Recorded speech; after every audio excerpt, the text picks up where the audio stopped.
All right, Lowrider ST in the awesome blue color with the chrome. Chrome is back. Yes, I'm digging the chrome. And this 2-to-1 exhaust and the chrome finish just sets it off. Got the 117 high output engine.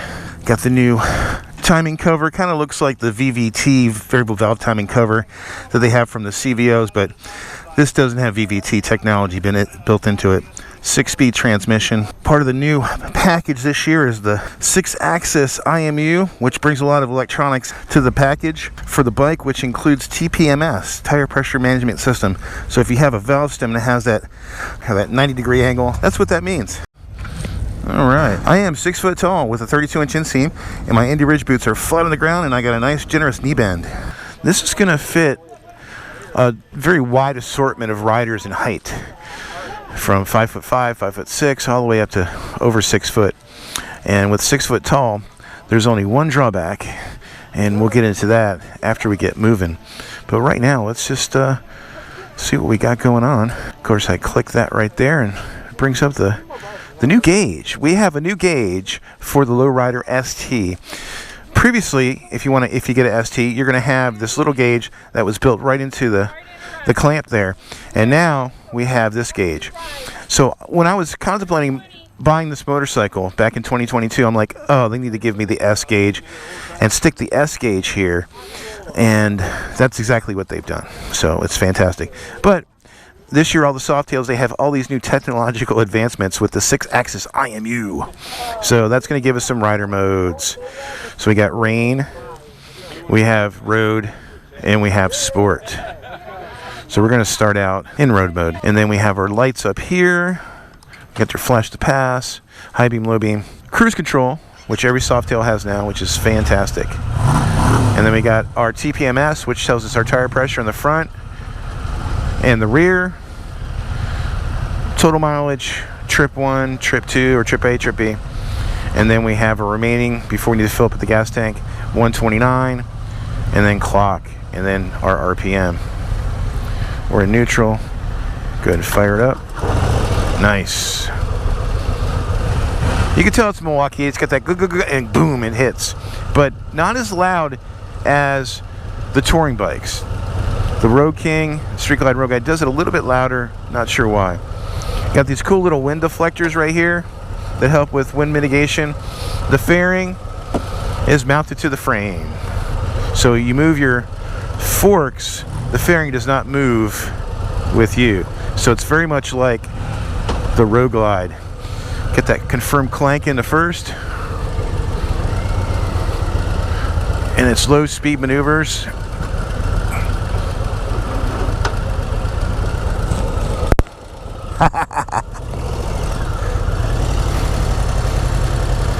I didn't get the kickstand. See, up on a hill, I'm flat on the ground here, and I have to keep my rear brake on, so my knees are really high up right up here. So that's the thing about these controls, these foot controls. They are a little bit high up.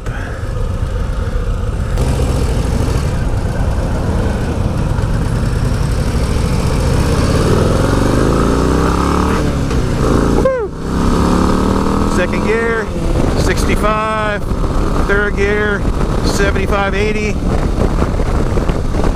Oh, this dog will hunt. Oh yeah. Wind buffeting at the top of my helmet. I'm getting a little bit of air. This fairing with the tinted windshield attached to it is performing about the same as the Road King Special did with buffeting. It's probably about the same height. In fact, this feels a little noisier.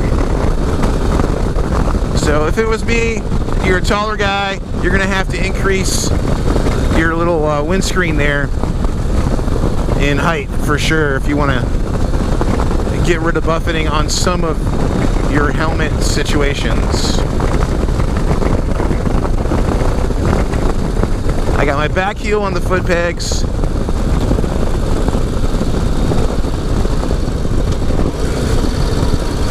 Because that's what feels comfortable to me. Take this in first. Lay it down. Whoa, yeah. Woo. Oh, that exhaust sounds killer. That 2-1 exhaust sounds fantastic. The high gear on this, I'm at 4,400, 70 miles per hour in third. You can feel the vibrations, just like Marky Mark did. Yeah. Slap it into fourth, much smoother,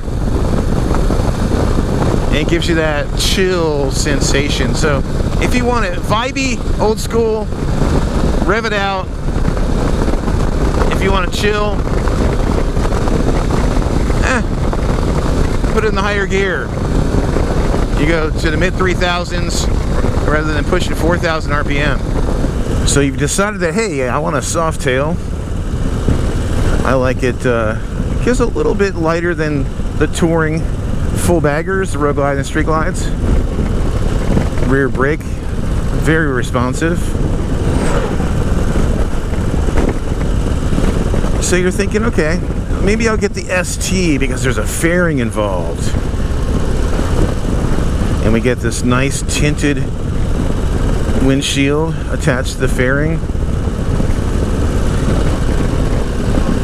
And I really dig how it looks.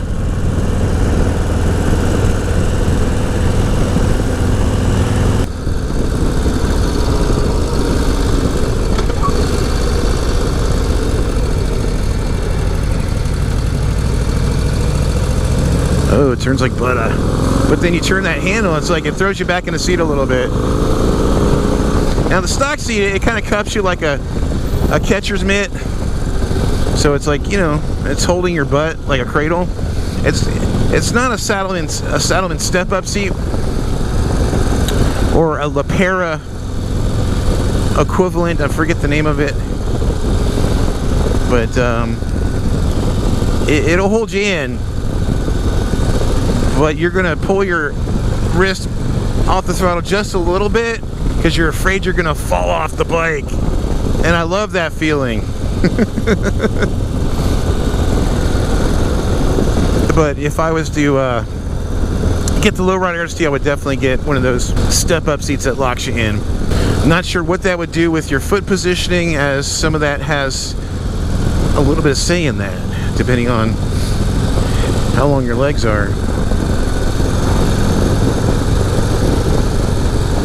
Bar height appears to be good.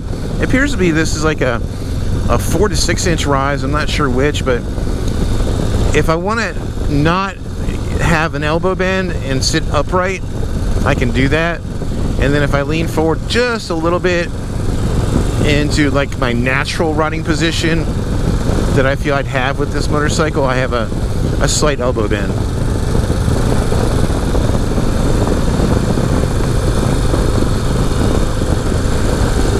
I definitely enjoy riding this. Like I'm at 50 right now, 3,000 RPM, and I'm in third gear.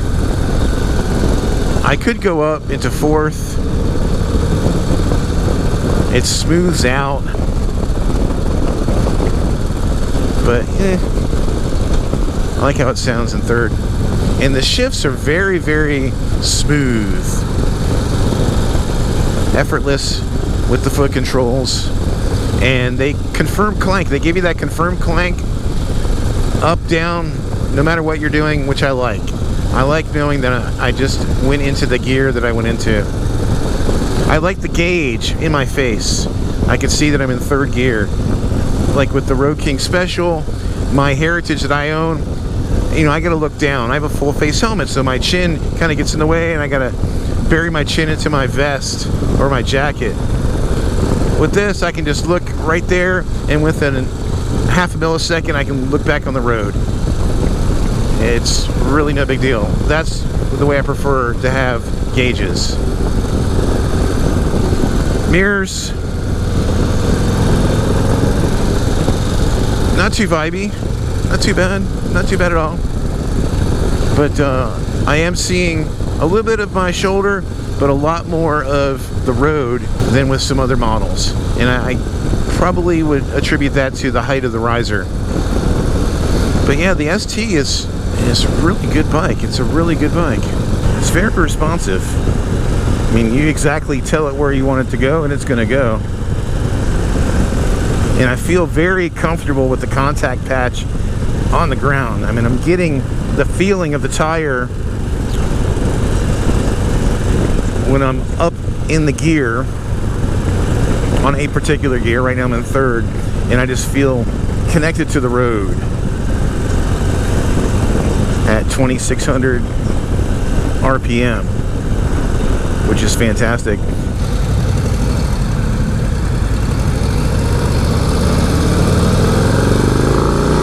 Yeah, with the mid controls, you really feel like you can control and flick the bike in any direction. So I get it. But when I was riding the breakout with the forward controls, I didn't have any problems either. So you could easily convert this to have both.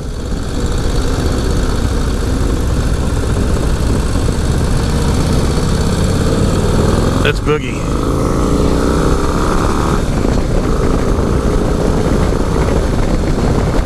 Oh, come on, guys. Let's go.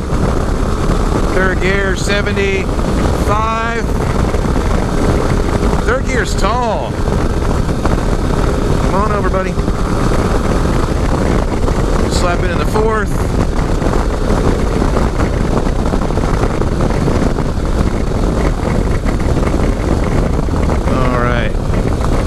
Yeah, it's getting a little bit of wind buffing. I mean, it is a windy day today, but that's okay.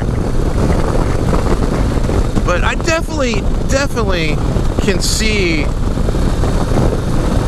where this bike would suit me fine. It can take you out on long distance on the weekends and be a fine commuting bike during the week. And it cuts through that wind. On those high-speed runs on the interstate, you would not feel it on your chest at all, and that's really where you're getting fatigue. And I need to look at getting a bike with a fairing coming up soon. That's going to be my next purchase, and I think the ST is a serious contender. It's a very serious contender. Now it's a matter of, should I get a touring bike or should I get the ST? Because it's a little bit lighter. And that's kind of what you're going to compare the ST to. Do you feel comfortable with the touring bike or not? Low speed maneuver, it can get away from you. You really got to manage that friction zone well. But once you get the hang of it, it does a good job. Get this back in neutral. All right. Get to my closing thoughts on the 2025 Lowrider ST. Alright, let's open these up. See, I just grabbed the little handle right there. These are quick release bags. Open them up. Got a little bit of a netting here, a pneumatic opener. And then, of course, to unlock them, you just turn that and the whole bag comes off. And then it's a Lowrider S. Almost. You still got the fairing, which the fairing is fixed, but it does a great job with the wind control, so I'm all digging that. This blue color is fantastic. Really sparkles with that flake in that color. Harley does a really good job with their paint schemes. And of course this logo badging, something from the 80s, kind of connects it to the FXR. But this is the real deal right here. The modern day FXR, pumping out a huge amount of torque and a huge amount of horsepower for a Harley Davidson air-cooled product. Fantastic stuff.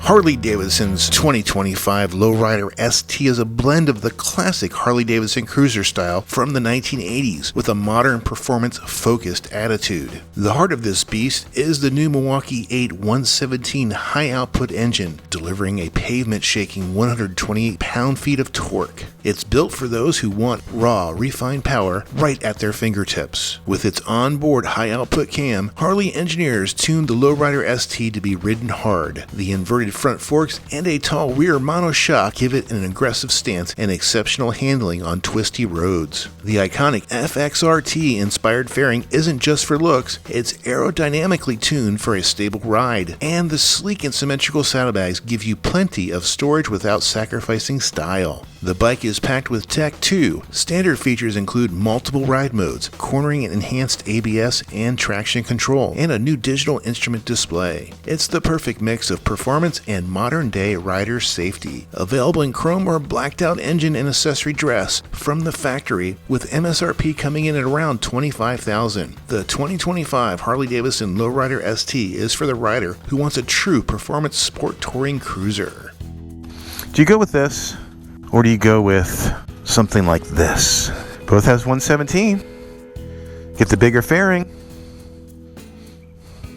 A little bit shorter windshield. So, I'm going to ride this next and compare it. That video is going to be right here. And you can go see what I found out. Is the Road Glide 117 better than the Lowrider ST 117 high output? They're both great bikes. Should I just get this, save a few bucks, or go with the Road Glide? Let's find out. I'll see you there.